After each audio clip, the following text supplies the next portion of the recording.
What's up guys? Marites ng social media. Guys, maritisan tayo ngayon, no? Mainit na minute ang pinag-uusapan ngayon dun sa nangyari sa Ayan, no?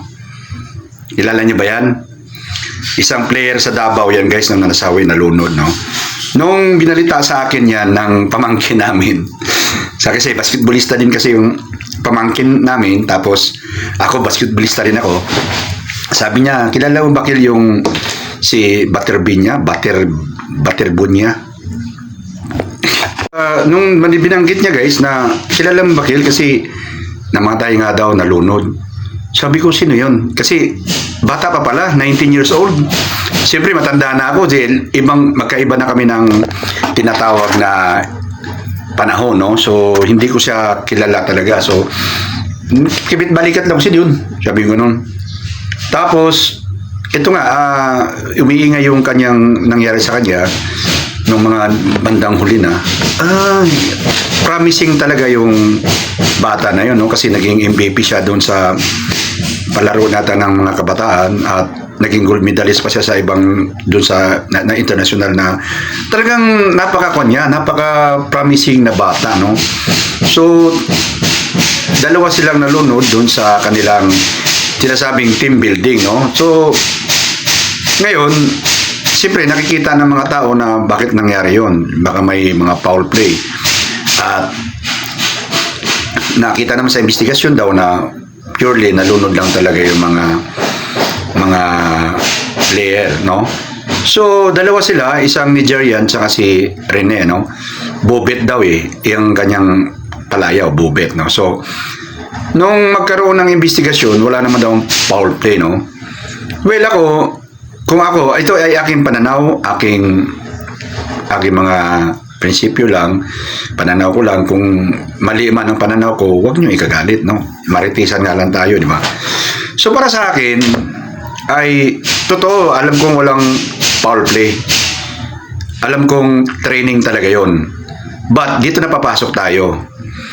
Maraming mga player na nagsasalita na yung kanilang coach na si Baldwin ba yun? Baldwin ay grabe daw mag-initiate ng training. Nakala mo training ng military, no? So pahirap talaga sa mga player, no?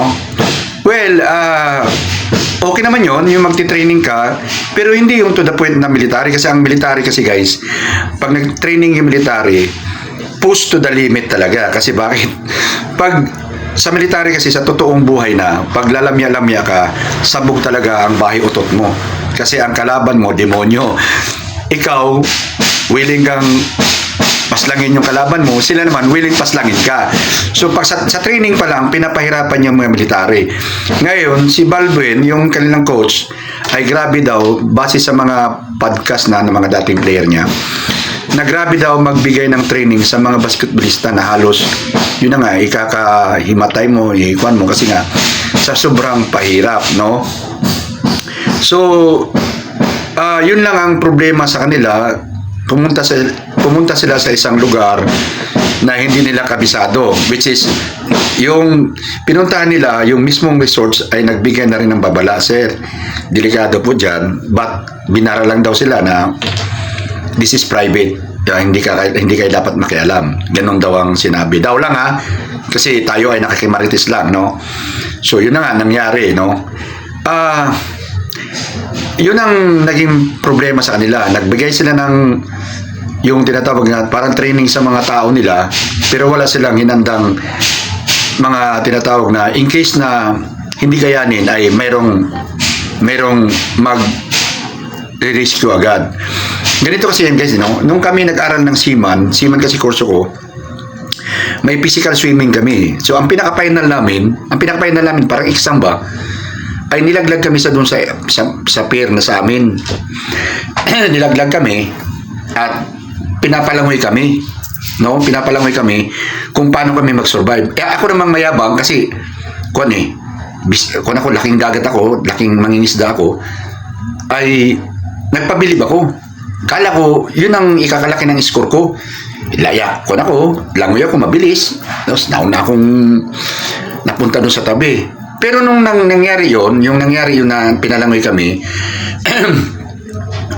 ay may nakaabang na mga speedboat o mga kuan at anytime kung may mga hindi maganda ang sitwasyon ay pwede kaming i-rescue, no? So, yun ang kuan, mayroong tinatawag na nakahanda magre-rescue sa mga nagtitraining na mga bata pa kasi kami dati. Sa awa ng Diyos, medyo ang grades ko noon ay halos bumagsak. Bakit bumagsak? Ako nauna dun nagpayabang ako taga-dagat ako mga kasama ko, kadalasan taga-bundok mga nasa bundok na area Marunong lumangoy pero hindi kasing galing naming mga ngisda. Bakit ako maliit ang score ko? Nagulat ako sa teacher ko na bakit sir na magagawa? Kasi daw hindi daw yun ang totoong survival sa dagat. Sa dagat kailangan relax ka at kumbaga preserve mo yung iyong lakas at iyong katawan na tumagal ka sa dagat kasi hindi agad-agad may rescue. Tatagal ka ng 2 linggo, 1 linggo, 1 buwan, ganon. Doon ako nagkamali. So, si Rene, nagulat ako nung sinabing nalunod. Nung niresearch ko siya, taga Davao, Bisaya. Sabi ko, Bisaya, automatic yan, magaling lumangoy yan. Bakit nalunod?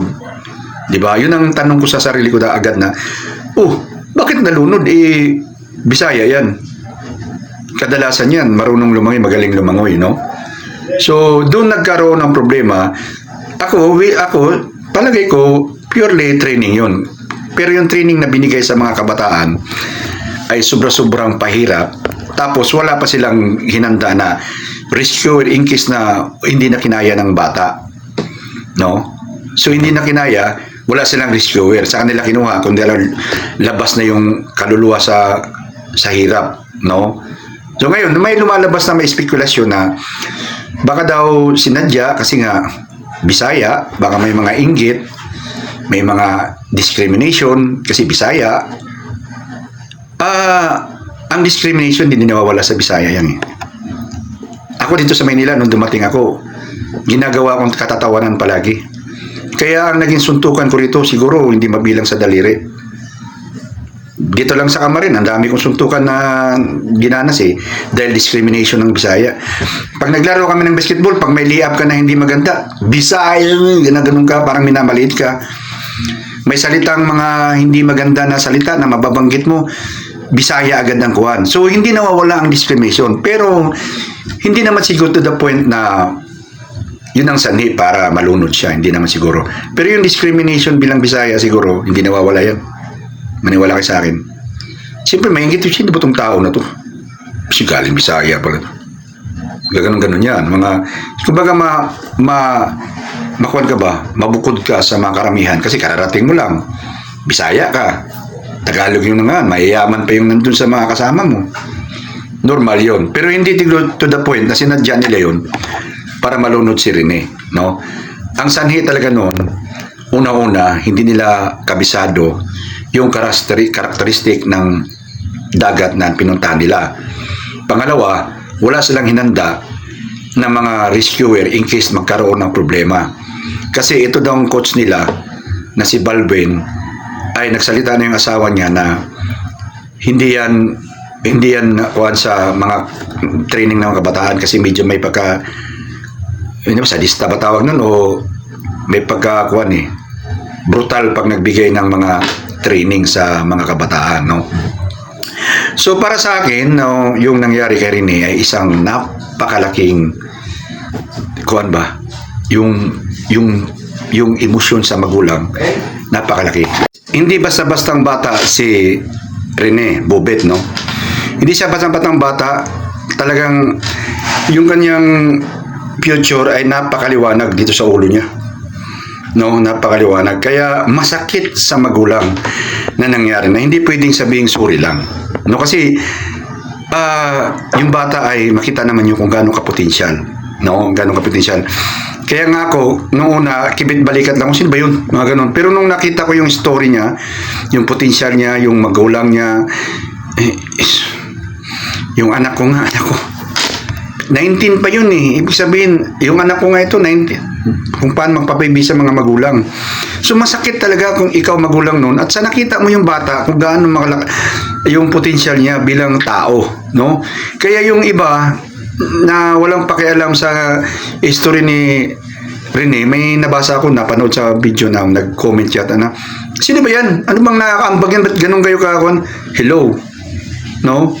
Yun yung tinatawag promising ng mga kabataan na nagbibigay sana ng future basketball sa ating mga Philippine basketball, no, na future. So ako kondolin sa pamilya, at sana mabigyan ng hustisya ang nangyari sa kanya, at maging kuan din yung mga pamunuan ng coaches na pagka medyo may edad na at taga ibang bansa pa yung coach natin na hindi alam, ini-apply yung mga oldest tinatawag na pamamaraan, kasi matandaan na rin yung mga coaches. Gano'n ba kagaling yun, no? Para maraming kabataan, medyo bata-bata pa na coaches at magaling magdala, yun na lang ang kuha natin. At yung eskwelahan naman, sana may tinatawag na monitoring sila. Monitoring yung tinatawag na personnel para sa mga athlete nila na baka na kuha na talaga. Na tinatawag na napaabuso na ng mga coaches, kasi lalo ng mga galing Bisaya, walang magawa kasi ganun tatahimik ka lang kasi galing ka Bisaya kuwan ka, parang kukuhanin ka ka nga kuwan ka ba, takot-takutin ka ganun. Well, condolence sa pamilya ng kay Rene, kay Bobet, at marites na social media guys. Kita-kita sa next video. Bye-bye.